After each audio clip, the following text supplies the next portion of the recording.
All right, what is going on, everyone? And welcome back to Mets Weekly as we are live at this very moment on YouTube and on X for the latest trade news as we get closer and closer to the trade deadline.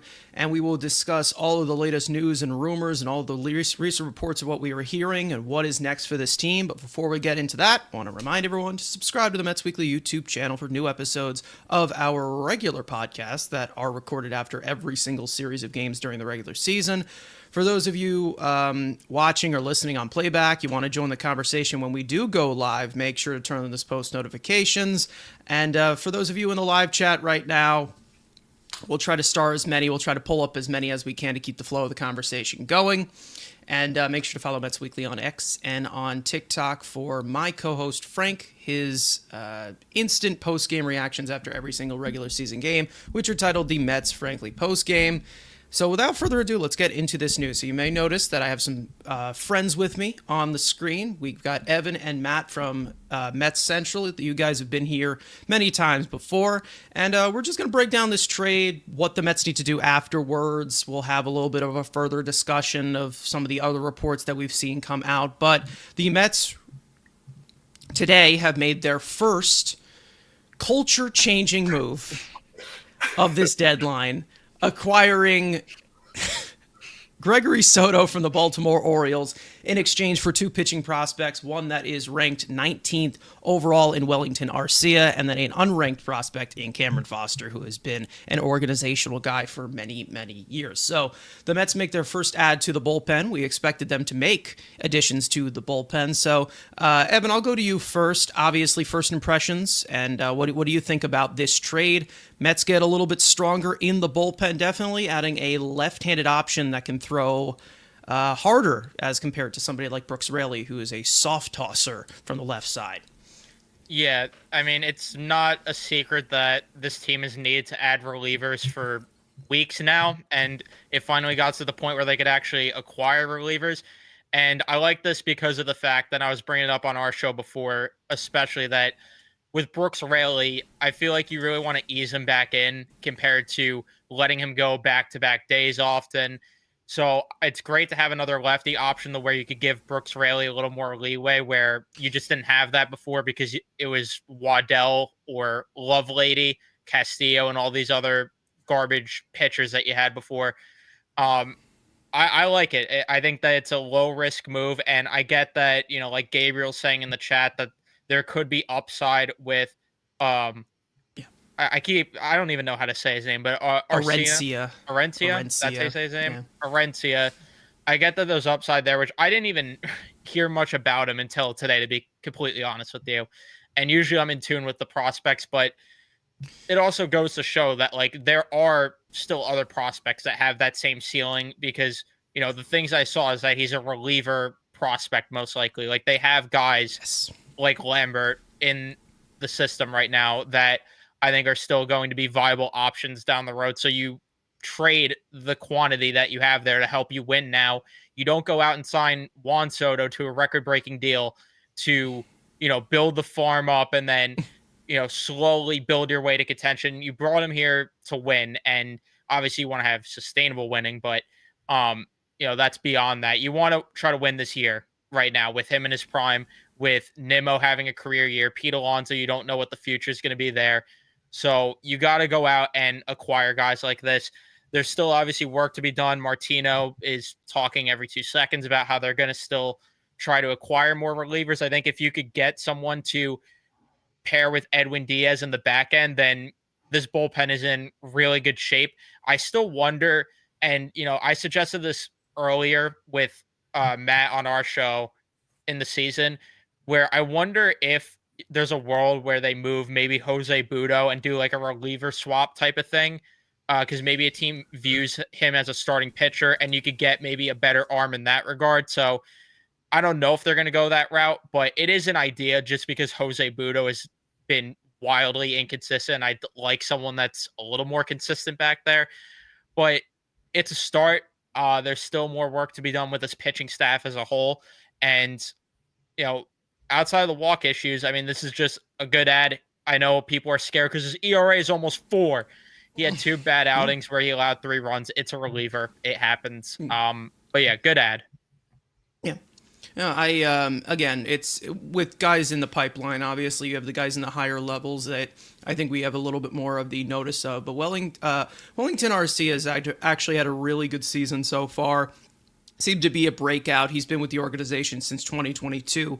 And this year, 2.38 earned run average. The walks have been down, but he has been known to walk the entire ballpark. And that's the main reason as to why we say this does have a reliever upside. Last year, in total, he was walking about 20% of the batters that he was facing, which is legitimately insane, which is, I don't even know how you even sustain that, whatever. And I don't think he did that at all, because I'm pretty sure he had an earned run average over 8 in total last year in 2024. So it was a breakout year for him this year. They sold high on him. He's in A ball this year. He's with Port St. Lucie. Another one piece of detail, he is Rule 5 eligible after this season. So that's another reason as to why I think that's the reason why they were willing to let go of him, because they weren't going to add him to the 40-man roster. So that probably is one of the big factors here. There's another guy who's been mentioned in trade talks, like Jacob Reimer, who has also been talked about as a possibility of a piece that maybe is moved in a potential Robert or Suarez trade. He's also Rule 5 eligible as well, but he's 20 years old, right-handed pitcher. Definitely a little bit of a late blooming breakout. But Matt, is there anything that you want to echo here? Anything that you want to add to this acquisition? Because I do think that the Mets bullpen definitely gets better with this ad. I think we can all agree. Yeah, no, definitely. We touched upon this, briefly when we did our show just before we went live on here. But I like this pickup a lot of Gregory Soto. It's a good first move here by David Stearns. Look, this bullpen has desperately needed lefty relievers, because through a majority of this season, this bullpen really hasn't had a very viable lefty. I mean, I know starting of the year when you looked at it, they had both Minter and Danny Young in their bullpen, and they were both at least solid. More AJ Minter specifically, but those two went down. They went through a period where they were trotting out Jose Castillo there. There was a period where we just saw that they were trotting out Dickie Lovelady there, and those weren't two good options, two good lefty options. Obviously, they get back Brooks Raley now, but as like Evan talked about, Brooks Raley, you want to be a little bit careful with him, because he is still kind of recovering since getting Tommy John surgery last year. So ideally, you don't want to pitch him back-to-back days, and you want to be selective on where you decide to pitch him. So, but now adding Gregory Soto, you have two very solid lefty options, and like you mentioned, Carson, both Soto and Brooks Raley are two different types of lefty pitchers, because Brooks Raley is more of that soft toss control guy. Meanwhile, Gregory Soto is definitely more of that, high velo guy, but he does have some control issues. And my thing with Gregory Soto, we've seen it with the Mets coaching staff so far.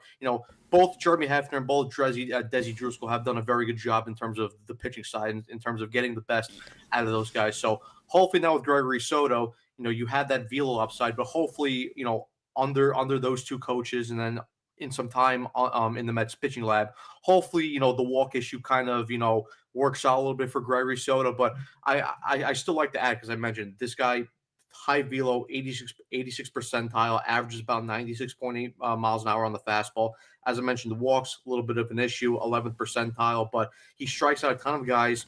Good solid repertoire with the sinker, slider, four-seamer, sweeper, and a split finger. So as I mentioned before, good solid addition. And I mean, look, with the two prospects they gave up with Aracena and then Cameron Foster. I mean, look, with Aracena, look, I get that he kind of does have some good upside. I mean, he's had a pretty good season this year in Single A in Port St. Lucie down there in Florida.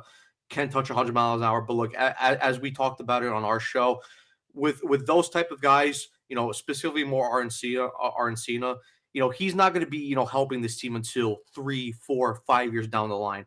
And when this Mets team right now is in a position where, they're technically, or at least they should be, a World Series contender, you have to move on these guys now in order to improve your bullpen. And that's what they did with Gregory Soto here. Hopefully, we still see a couple more moves. Ideally, like Evan mentioned, I still would like to see another high leverage right-handed reliever to kind of pair with Edwin Diaz for late in the game. And I know, we've kind of heard about Duran in trade news, Griffin Jacks, Emmanuel Clase as well, even though, those guys, you're probably gonna have to, give a higher trade package to, get those guys away from their teams. But, hopefully they get another reliever, another starter, and maybe a bat here or two. But good first start here by David Stearns.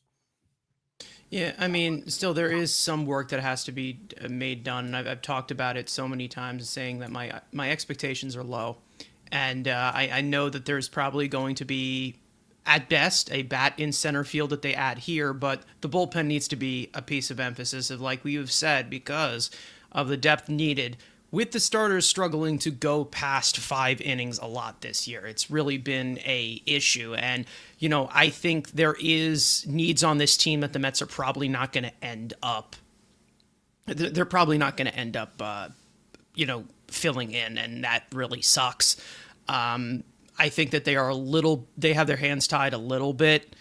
However, it's just, again, I'm prepared to be disappointed. I am, but I will say Soto in overall caliber, I would say it's an upgrade from last year when they went in from this compared to, I guess this would be the Brazaban move. I don't know. Would this be Stanek? I don't know what this would be. That type of level of reliever. Gregory Soto is a little bit more of a high leverage piece than somebody like Ryan Stanek, who we have seen struggle a lot in these high leverage situations. So I think it's an upgrade. I think it helps you. It's better than Richard Lovelady. It's better than all these other lefties. Brandon Waddell is he's on the injured list now, so it's not like it matters. But again, that deepens the bullpen. It's good. You have a lot of different types of options, and hopefully those control issues do get harvested in. I do see a possibility where this doesn't go well because of the said control issues. And yes, this is also true from Truro, saying that it's better than Michael Gibbons, who also came over here from Baltimore. Let's get into the chat a little bit. JJ saying that Rencia has huge potential, which is very true, like he said, and also saying that Soto and Raley is a nice lefty duo for the pen. So again, it's a give-to-get situation, and listen, this is a little bit lower of the tier of reliever as compared to some of the guys that are available, and you're probably going to have to give up. You probably were going to have to give up more for some of these other guys. I think that was basically the thought process, and listen, I do think that they preferred a left-handed reliever to add in a little bit of a second lefty and also bring in a little bit more relief to a Brooks Raley just coming off of Tommy John surgery. So we'll see where it goes. We'll see where they add here, but I would give this give this trade an A. I do think that this was a really good add for them, and it deepens the bullpen. Is he, does he have the issues? Yes, but relievers are relievers because they have control issues. They're failed starters. So again, it's comes to a point. It's like, okay, you don't usually see a left-hander that throws very, very hard. Those are rare. They are very rare, especially out of the bullpen. You have Aroldis Chapman there. You have who's that other? I'm not thinking of it properly. You have Gregory Soto, obviously. There's another hard-throwing lefty. I don't know why who I'm not. to.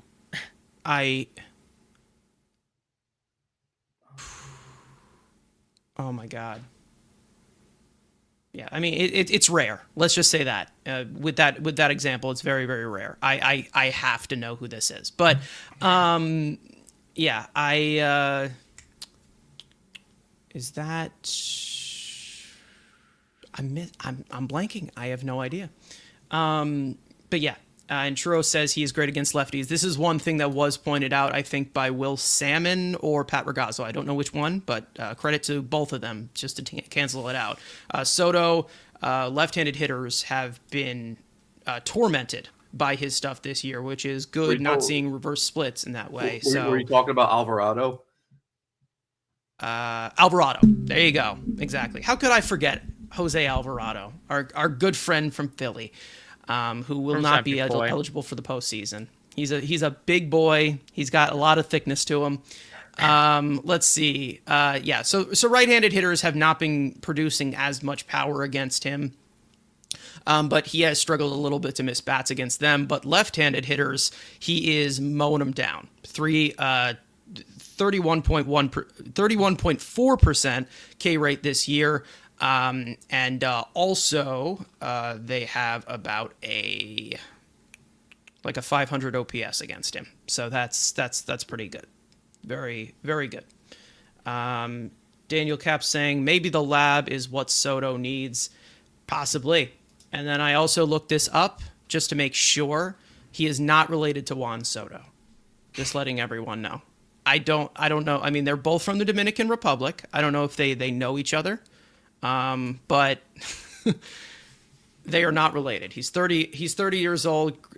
Soto is 26. So I don't know if he might be his older brother. I don't know. But he doesn't look anything like him. He actually looks like something else, which we can't really say on here. Make sure you tell Sam Rose that they're not related. They are not related. They are not related. Oh.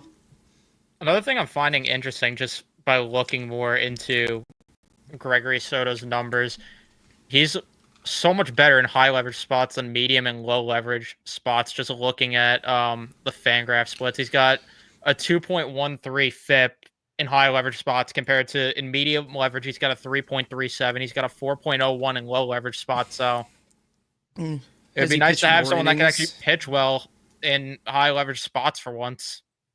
Possibly. I don't know. It could be a thing. Who knows? And he also walks less batters for whatever reason in high leverage spots. I guess we'll take it where we can get it. I don't know. I think this is a good ad. I think they did a good job here. But there is still moves that need to be made afterwards as well. I don't know where they're going to go in the reliever department because I was more thought about in lefties because obviously it was like multiple relievers they were going to acquire. There was that lefty from the Twins. I don't know if they're going to go to the higher level or it is just going to be more of a depth piece for the trade deadline. But again, this is a good start. But could there be somebody else here from the right-handed side, which I think so. We'll see. I don't know. It should be very, very interesting. There is one guy that I will always point out every single year, and that being from the Marlins, that being Anthony Bender, who I have been asking them to trade for many, many times. He's had some injury history. He has been struggling a lot recently, but I do think he would have been a really, really good ad or somebody to trade for. But this year, he's really broken out. So I hope that they sell high on him and that he's made available. But hey, you never know, because 42 innings this year is a 1.91 earned run average. Disgusting sinker. Lots of swing and miss stuff, too. And he makes quick outs as well. He's not very, he doesn't get behind in the count as much, which is something that we really, really do need as well. So we'll see. I don't know who the other reliever is going to be, but I guess we'll have to wait and see. I don't know. We'll see. Yeah, I think that if I had to guess, they're probably going to try to acquire someone in the Jacks, Clase, Duran type of field. And if the price is too high, then I guess they'll just pivot at that point. I was about to say the Nationals, but I know that their bullpen has been a disaster this year. Kyle Finnegan's the only name that... Yeah. I mean, Fairbanks is also an option. That could be something. Brian saying that I really want Duran or Jax. Well, we'll see. Yohan Duran, I would sell an arm and a leg for because he's disgusting. But, I don't know if he's, again... Depends. It all really depends. I was going to say, wasn't there a report recently about the asking price for Duran? Was there? I saw that the Mets were linked to him. I just didn't see... I didn't really see anything else attached to that. Maybe it was someone else, but I thought I saw something about the asking price for Duran. So, with Aracena, Baseball Trade Values is saying it's a minor overpay by the New York Mets, pending the Foster's addition. I'm gonna guess it's just because of Arencia's control. Foster is also not recognized as in the system Probably just because he's an organizational guy who's been there for like 5 years. So we'll see. We'll see how they continue. Carlos Guzman saying, first time listening to you guys and I enjoy the vibe. Thanks. Thank you very much, Carlos. We appreciate you. These guys have their own show as well, separate from me. So if you guys want to follow Mets Central, their links are all in the description, by the way. And if you want to follow Mets Weekly as well, you may do that too. That would be fantastic. It looks like Ryan McMahon on the Yankees side. I'm seeing that Brett Beatty has been outplaying him, so I don't know how great that addition's going to look, but it's whatever. Again, I'm still trying to temper my expectations. I'm not going to be happy about it as much as we were seeing it, last year. Because last year I understood wanting to be a little bit more passive. But again, I would like to see them go a little bit more all in for something a little bit more flashy this year.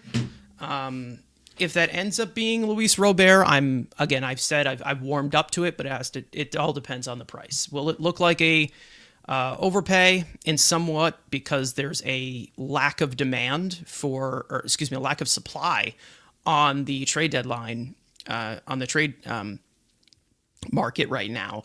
Is there? Yes, but I feel like with going what the market says, if the ask with Luis Robert is 2 top 20s, and I think I said this last night on our show, it's really hard to turn that down, in my opinion. It really is. And I don't know if Aracena was. I think Aracena was top 20 for us. Yeah, he was 19th overall. So I don't know if it's in the same realm as like this trade package, which it probably won't be.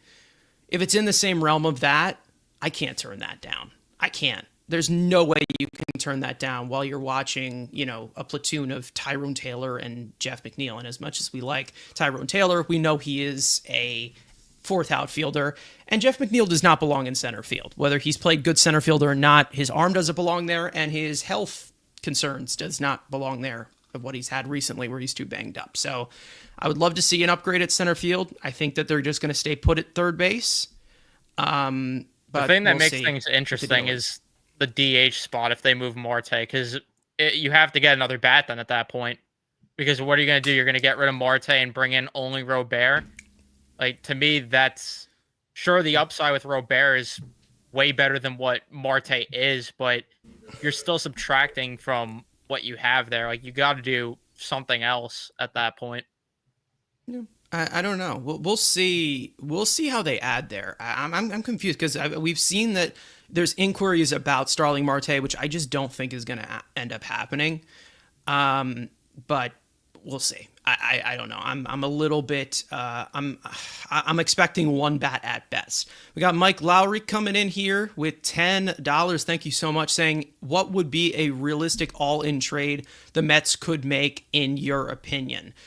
Realistically, I think it would be Suarez, right? I mean, I think it's easy to say it's Suarez, but it doesn't look like the Mets are looking in that direction. And it makes sense because of the surplus of third base options that the Mets have right now, which can we argue that every single one of them is not good enough for a championship roster? We absolutely could. But, them batting eighth probably does not hurt. And also, I mean, it probably would look like as Suarez or by some miracle, Byron Buxton becomes available in the next few days. Like that's the only way that I would look at it. And then also maybe on the pitching side, you'd have like Cease. Probably Cease. That probably would be. And then I don't know if Jacob deGrom's made available. I don't know because does he want to come back? Come back, Jake. But I don't know if there's anybody else that you guys would add to that list because it's like.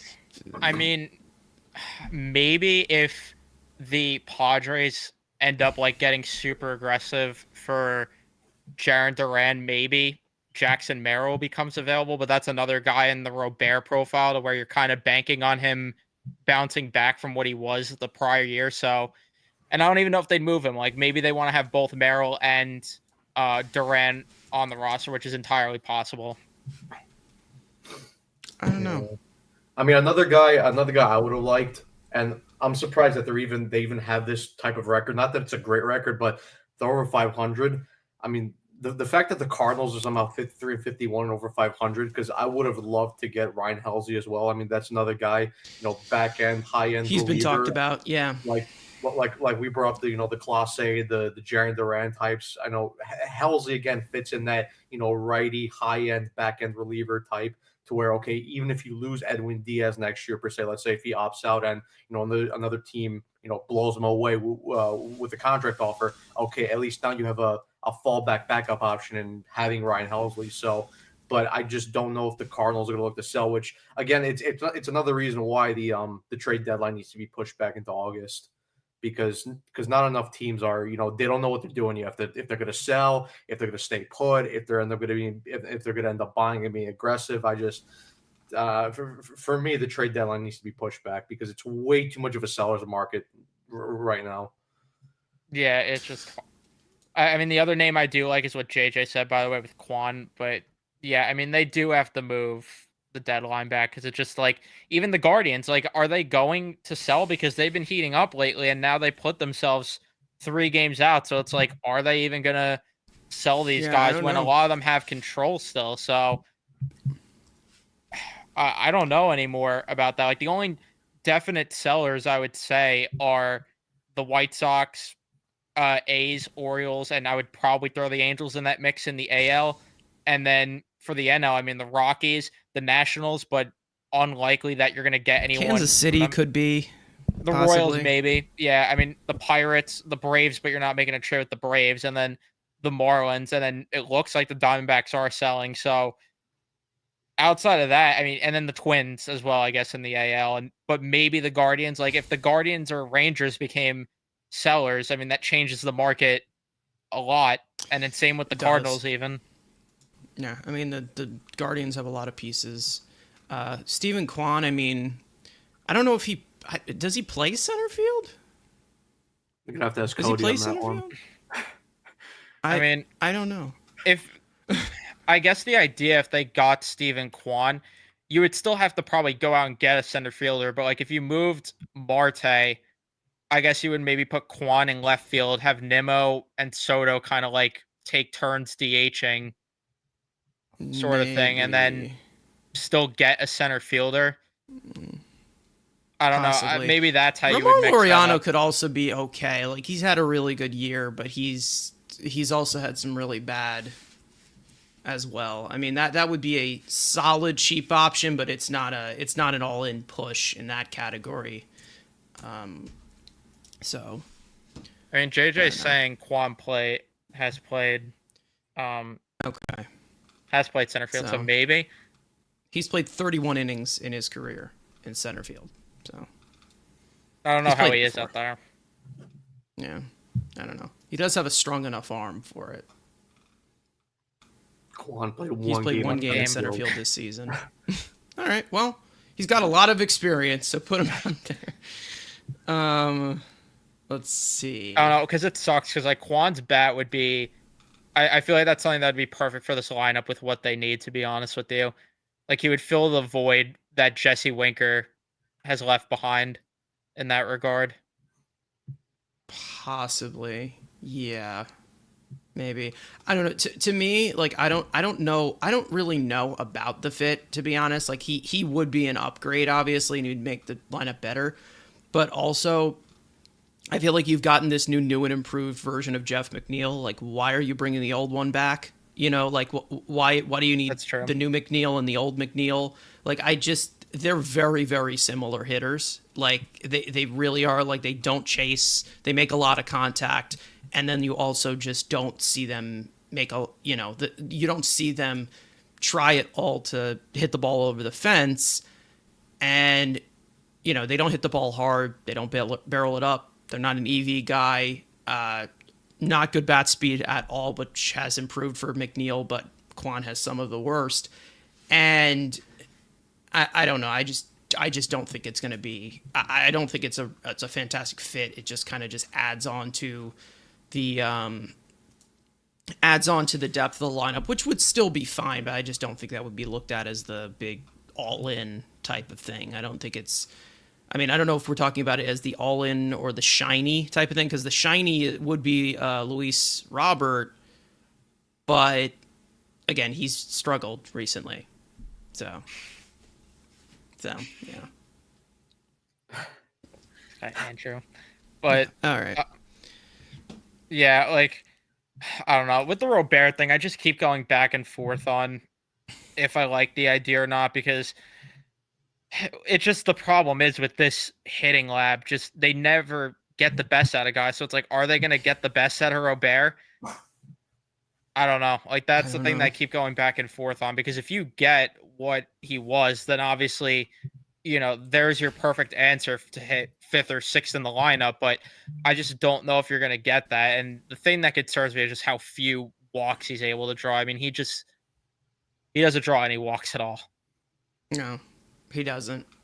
The one thing I do like about him is the numbers with runners in scoring position, which has seemed to be a strength for him, for a long time. And against lefties, like good. Josh is saying, the numbers against lefties and against are lefties. Good. Yeah, OPS over 900 against lefties, which is really good. Like there is a shine. There is shining pieces to Luis Robert, and then you also add in, the defense that he provides, which would be better than Tyrone Taylor and would be an upgrade compared to Jeff McNeil. So, again, it all has to depend on the price. It still has to all depend on the price, but there are packages that I would hear that I wouldn't turn it down. I would not. Like 2 top 20s, that would be fine. 2 top 30s, that's fine. I'd be willing to sacrifice a little bit for, that defense in center field, which we know that Stearns really does value a lot. Yeah. So we all know that the bat, if it does come, we know it can be really good. We've seen it.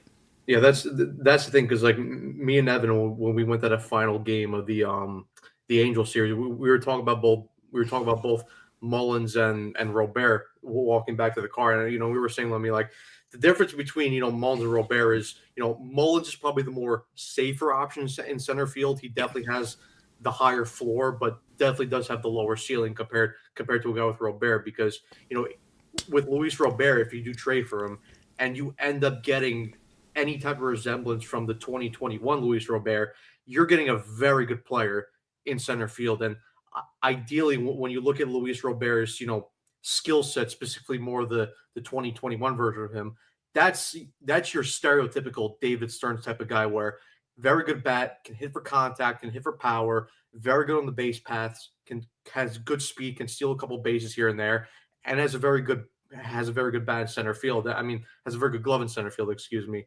So I think, like you said, Carson, it just for me and for you and for Evan, it realistically just depends on the price, because I still think there is a player in Luis Robert, and maybe he's a guy that needs a change of scenery, and maybe if he's more in a winning environment compared to what he's going through now in Chicago, maybe you do see more of the player that you saw in 2021. But it is interesting. I mean, like you said, the couple things that I do like is, one, like I mentioned, he has a very good glove in center field, and then the other two other things is he hits well against lefties, and he has very good numbers with runners in scoring position this year, which is something that this team has desperately struggled with all year. It's just, for me, I'm open to Robert. It's just, I would like another bat along with Robert. Like, I don't think just adding Robert, which I just don't think you're gonna get. I really just don't think you're gonna get. I would like to get another bat in addition, because like I would like to have 2 bats in this.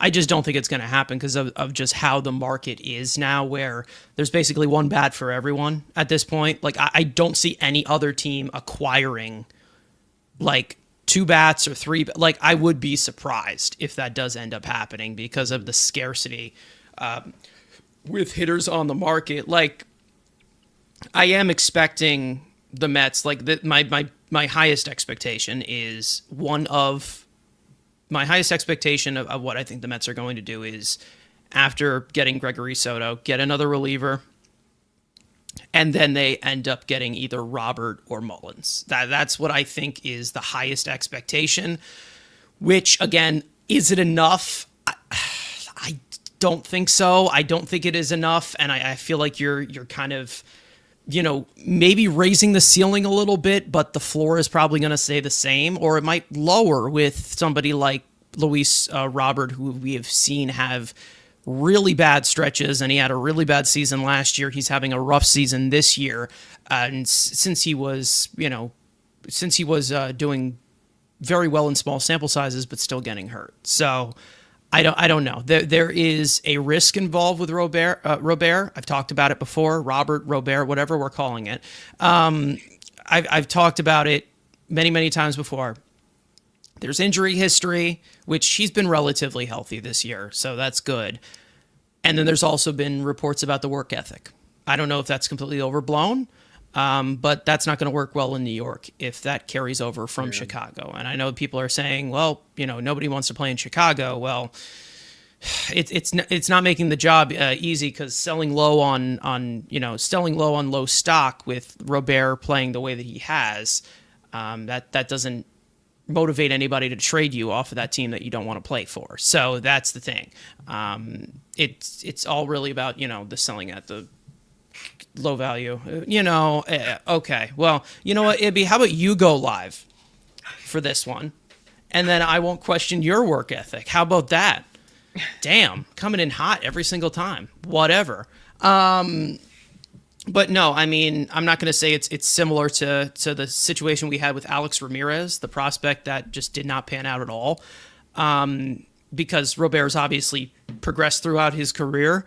But there's been plenty of stuff that I've seen of him just maybe skipping a few practices, and managers and coaches having some tough times trying to communicate with him. So again, it's one of those things that I feel like it's a fragile situation. If they want to go for it, depending on the price, it's fine. But there are some repercussions, and it could go south. It could possibly. And we've talked about this with Duran as well, with the mental health issues. I don't know if New York would help it. But again, would it possibly even be a factor now because of how good the Red Sox are doing right now? I don't know. But it's whatever. Juan Diaz saying this is a good trade for the Mets, as referring to Gregory Soto saying Stearns finally making moves. I think the whole league is finally making moves. I mean, we just saw Ryan McMahon go to Yankee Stadium, the Yankees, and then we also had another one. We had another Naylor. Josh Naylor just got traded yesterday, and then I think that's it. I mean, That's the pretty much Royals the made a big couple of ones. small moves. Like they got who'd they bring? Oh yeah, Adam Frazier they brought back. Which sure, it's whatever. It's a move though. And speaking of that DH position as well, if you're adding to the lineup, we did have a report about Brent Rooker, which I don't think is going to happen. No. Brent Rooker's been public saying that he's not going anywhere. But again, I would cut all my limbs off for him. Like I would do a lot for Brent Rooker. I think not much will get in the way of my love for Brent Rooker. Like that dude is sick. Like he's awesome. I love him. I love him as a player. I love him as a person. I would love him to be a New York Met. But that's probably just a pipe dream at this current moment. So again, it's forming up right now. I think you kind of need to find a Rico Garcia replacement as of right now. That's kind of what their bullpen looks like. Or a Carrillo replacement. Yeah. Yeah, I forgot he's still on the roster. Carrillo's still. Yeah. Yeah, so it's Carrillo who he probably is going to be the corresponding move, right? There's no way he's not. He has to be, yeah. He has to be it's either him or Garcia who ends up being. Gotta be I think Carrillo. Garcia's out of options, so it's probably going to be Carrillo. Yeah. Yeah, hopefully. That's not what I said yesterday. Yeah, well, I can't say that on stream. I can't say what I said yesterday on stream. I think we all know. I mean, know what I said. I mean, you could say it on stream. I could say it, and then I'll get demonetized. But I actually didn't even see what you said, so I'm gonna have to look for Oh, that. Yeah, you can scroll back. It's in the chat on Twitter. It's again, it's like one of those. It's one of those things where I don't know if it goes into relation of the Mets again. The Starling Marte thing. I don't know if that has to do more with maybe Severino in Sacramento. Maybe that has something to do with it, with multiple teams calling. Could it be the Royals again looking around Starling Marte, who could have been traded? Did not happen. Listen, I have said this so many times. I love the guy. I love Starling Marte. However, $20 million is steep for a platoon DH. It is. And whether somebody wants to tell me that we've had worse DHs, we have had worse DHs, but in return in value, you're not getting what you signed Starling Marte for. You're not getting it at all. And he's holding this lineup back from being better. He is. And again, you can't tell me that Starling Marte I know. Yeah, that's whatever. Listen. Hey, sometimes you got to go to the extreme, something. Hey, whatever. Let's just say I do a lot for Brody Rucker. Let's just say that. Let's just say I would double the total. Yeah, double the total. Yeah, so I don't know. Cease has been mentioned in the rotation. Severino's been mentioned. We haven't seen much about Merrill Kelly. Mitch Keller is the name I feel like we've heard the most about. Mitch Keller. We've heard the most. I would still like Lugo if the Royals were going to sell. That could happen, but I think he has a no trade clause, and he did not like New York. Like, he really didn't. So he wanted to get out of there. So, yeah, I think his family also hates New York too. I think realistically they would acquire. I think Keller's realistic out of the names that we've heard for them to acquire, because I think Josh is right that Cease probably won't happen considering the price. I haven't seen anything about asking for. Yeah, there was something about the Padres being in on Duran. I mean, if that's the case, very then aggressive. I don't know if the price has gone down since he has kind of, fallen off a little bit. Yeah, I mean, if that's the case, then yeah, they're not gonna get him. I mean, the only other names obviously are guys that you'd bank on the bounce back, like Gallen or Sandy Alcantara. Like, those are the only other two options that you could go after. Yeah, that's the thing with Cease, and I brought it up in the in our group text, but because the Padres are in a weird situation where, okay, they want to sell on Cease, but they're still looking to contend. They're still looking to make the playoffs. So they do want major league help, in terms of either on the pitching side or, in terms of batting, in terms of the bat. And I don't think the Mets really have anything on They're the looking to side. retool.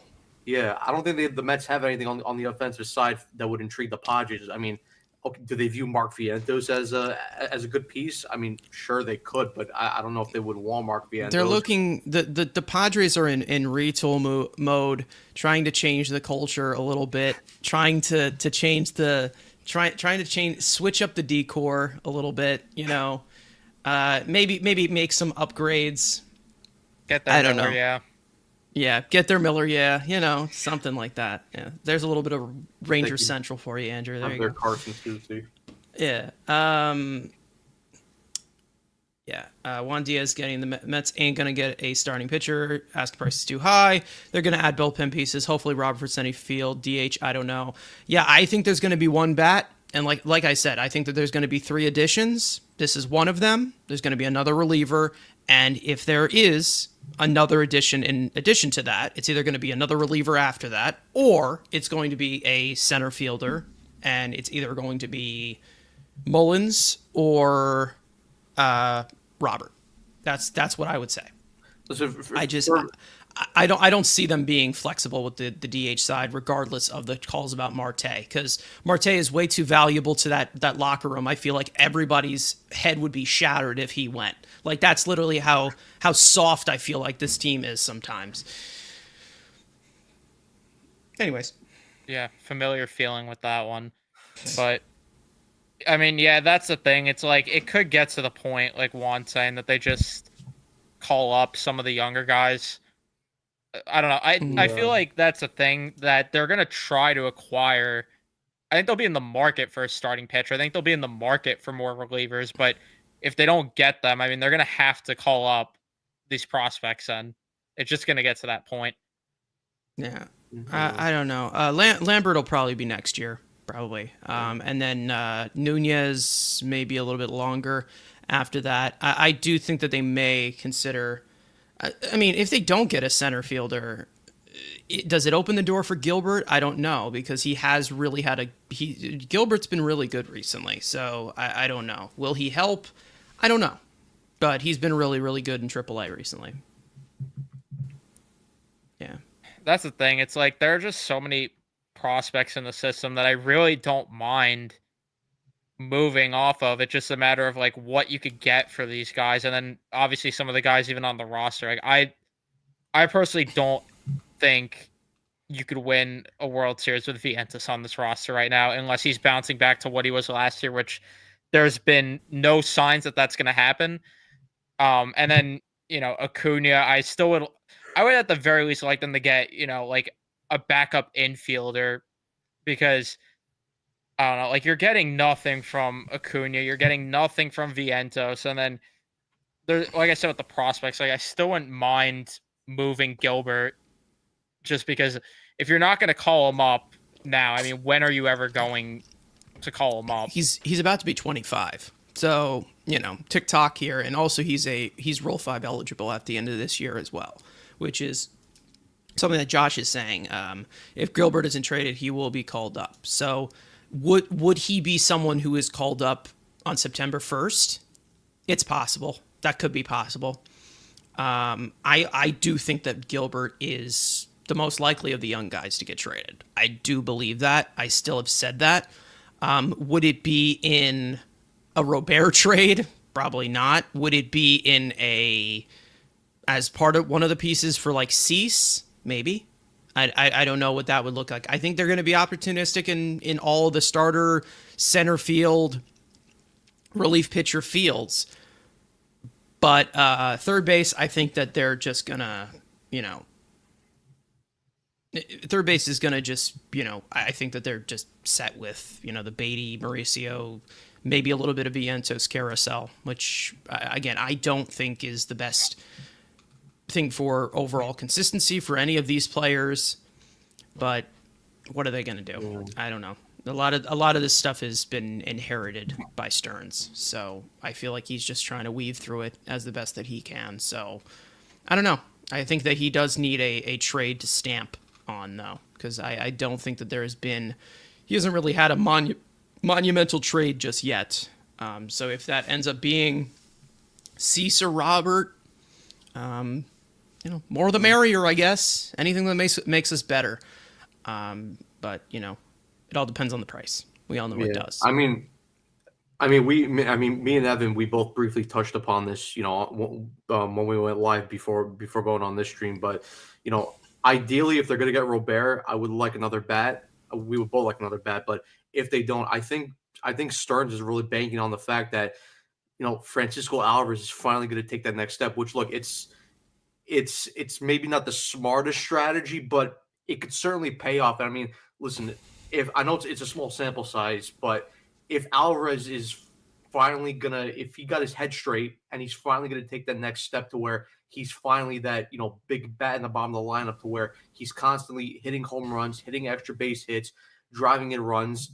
I think then you could live with not getting another bat. But again, it's a big risk because again, it's a small sample size, and we've seen Alvarez go through periods where he's looked very good. But then we've seen periods, where we saw Alvarez just before he got sent down, where he's looked complete lost the plate. And that's the one thing that this Mets team has really lacked this year. They haven't had that big power bat down in the bottom of the lineup, specifically more in the 6-7 spot. Because I know Beatty's chipped in with a couple home runs, Mauricio's chipped in with a couple home runs. McNeil has chipped in here or there with some home runs, but they haven't had the consistent power threat in the bottom of the lineup. And if Alvarez could finally take the next step, and they've really been missing what they got from Vientos last year. Yeah, like that's basically what you're trying to say there. I mean, he was a secondary power source, and he definitely deepened the lineup, and he had some points where he was batting second. And this year, not great. He really has not been great, and that's the thing. The young players are regressing. Yeah, a lot of them have. They have, especially Alvarez, Vientos, compared to what Acuna was doing when he was up here in that little time last year. Absolutely. Beatty has been the only one who has improved, but is it good enough? I don't know. I don't know. Will it continue?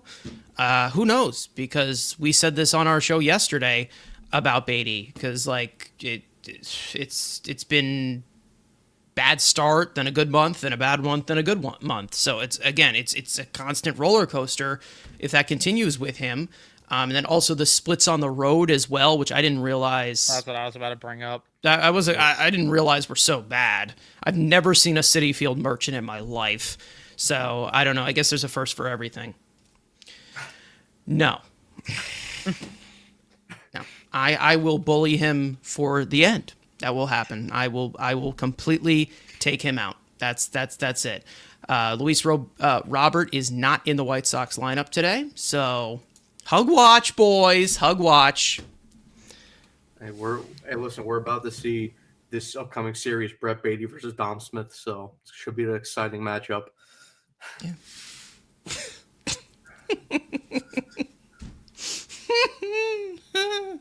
Sorry, that's so funny.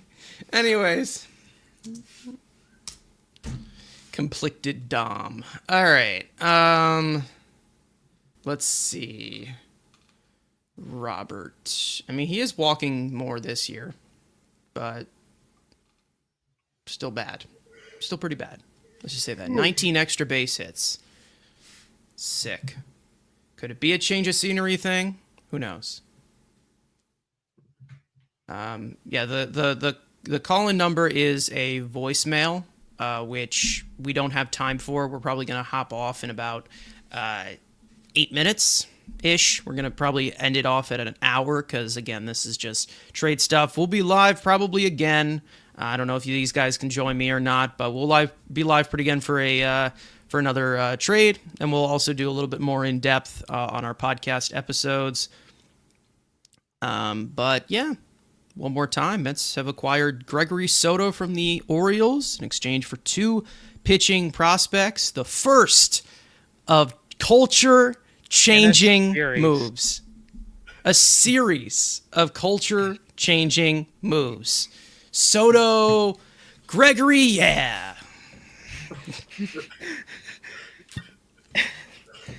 And maybe we'll be saying Robert, yeah. Yeah. Robert, yeah. Louis Bob, yeah. Watch them make a trade for Robert like 5 minutes after you end the stream. It's likely. That's just how this goes with podcasting.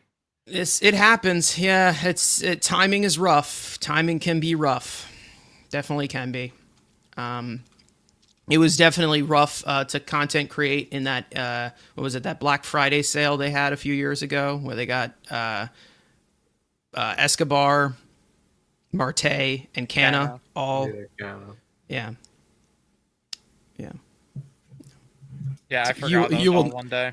Yeah, this is black cherry soda. You will never see me have an alcoholic drink in my life. Never have done it. Never will. Just have no interest whatsoever. I'm clean. What drink? And I don't judge the people that do. No, I judge everyone. Anyways, black cherry is great. It is. Very, very great. All right, so Andy Martino saying good start for the trade deadline for the Mets, expecting more relievers. Thank you, Thanks for the update. We didn't know. He's also pushing Harrison Bader to the Mets, so no, thank you. Which would be the big bat that we need, like that we easily need that. It would be a culture-changing move for sure. Very culture-changing. Return of the Ginger Aura. Return. Yeah, I don't Harrison want it Bader either, again. Brian. No. Especially with how bad he was Good. down the stretch. Like, Good, it Ibby. was Good. He was unplayable by the end. Yeah, he was. Good first half, but terrible in the second half. Terrible. I guess him and Taylor kind of made up one solid MLB player, like, combined, I guess, in aggregate. But I don't know. We'll see what they do. I'm hoping that they do address center field.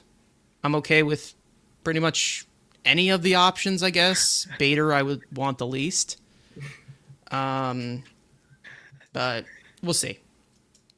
He was fast, Daniel Vogelback. He was center fielder, Daniel Vogelback. If Vogelback played center field. Jeez. Can he play center field, though? Who knows? And, I mean, yeah, JJ, teams rarely trade good center fielders because there's not a lot of them in the league. Nah. Supply and demand here. Center field and second base, there's just, like, no talent right now in either position at all. I mean, there is one really good second baseman, but he decided to sign an extension at 30 years old, so who could have been sold high, but yeah. Why would we sell high when he's doing so great for us? McNeil and Beatty agenda will never shift for Carson. No, never. No, because this is the funny thing is because I'm giving an exclusive, and this is going out on Twitter. So for those of you who follow me and you know the stuff that I say on Twitter, it's too easy. It's way too easy. Like, people, like, Jeff fans get so emotional, and it's so easy. It's like taking candy from a baby. It's so easy. And you never know if I'm joking or not. That's the funny part. Or at least the funny part for me.